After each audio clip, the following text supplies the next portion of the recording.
What's up guys, today we're going to be taking a look at the Motorola Moto E5. So let's go ahead and get started. So taking a look around the hardware of the Moto E5, you're going to see it's very similar to the Moto G6 and G6 Play.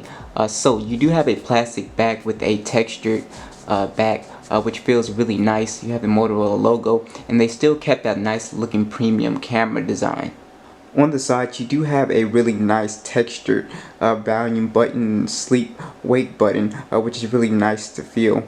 On the bottom, you do have the micro USB and the microphone, so no USB Type-C on this guy. So you flip it around to the front, you do have an LED flash, which is really nice. You do have the speaker on the front, and you do have a front-facing camera.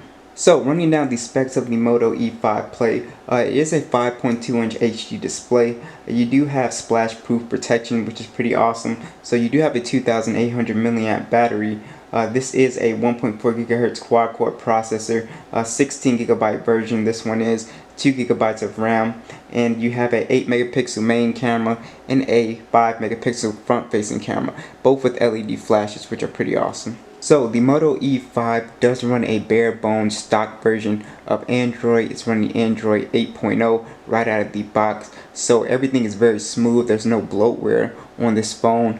So that means you get to keep a lot of storage. So this phone came packed with, I think, about 10.83 gigs. Really nice to see that they didn't add a lot of spam to this phone.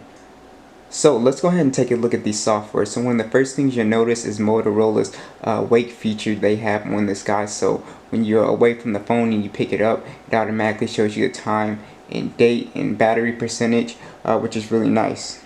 So watching video on the Moto E5 Play is pretty good. It has an IPS panel, so you can see the color does not wash out. The front-facing speakers actually aren't that bad. It's actually pretty good. It gives off nice, crisp, and clear sound. So I was actually really surprised with that. So the panel on here, even though it's not the highest resolution panel spread across a 5.2-inch display, it is pretty good, and you can get some video watching done if that's what you want to do on here. This isn't a wide screen phone, so as you can see, you don't have to zoom in, which is pretty nice. So for the display, I actually do really like it.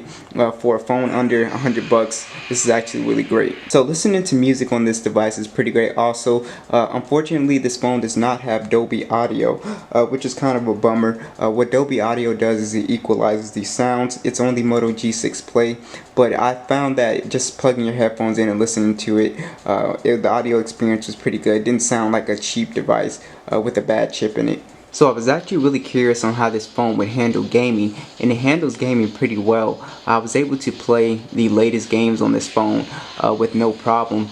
So I think for gaming you'll be pretty set.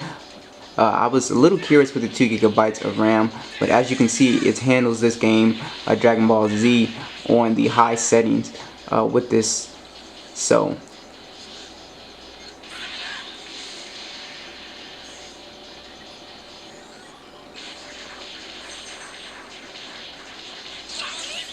as you can see, no lag. So getting into the features on this phone, there's not a whole lot. You pretty much have the stock Android features. You can do the split screen and stuff like that. That all works on here very smoothly. Didn't have any problems with that. So Motorola does throw in a couple of features here. You do have the snapshot gesture that you can do, and they have a few other ones in here. We did the screenshot one. You can swipe down to shrink the screen. You have the do not disturb, so you would put your phone down and it would not disturb you with notifications or phone calls.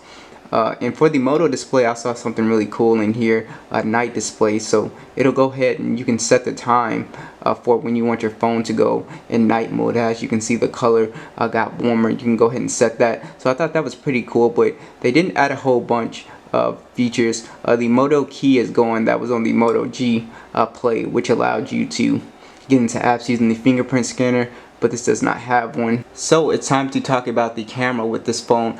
So the camera is definitely not the highlight with this phone at all. The cameras aren't that great. As you can see, when you go into these settings, you do have a few cool settings that you can mess around with. You do have the slow motion and professional mode. You can even change the ISO with this camera and play around and tweak it to try to get a decent image out of this guy, but the camera is just weak.